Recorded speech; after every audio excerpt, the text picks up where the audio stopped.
একটু ঘুরে দাঁড়ান।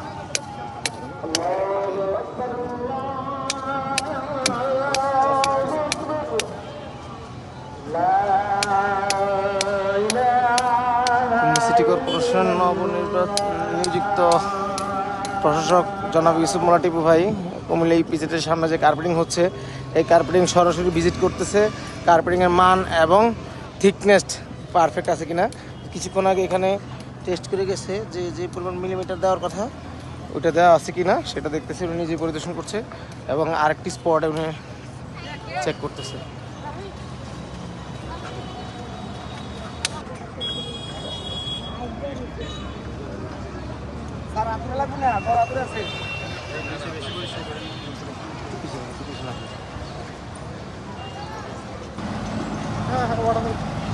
আরে বেটা কিতা করো, যাস না তুই গাড়ি কাছে যা।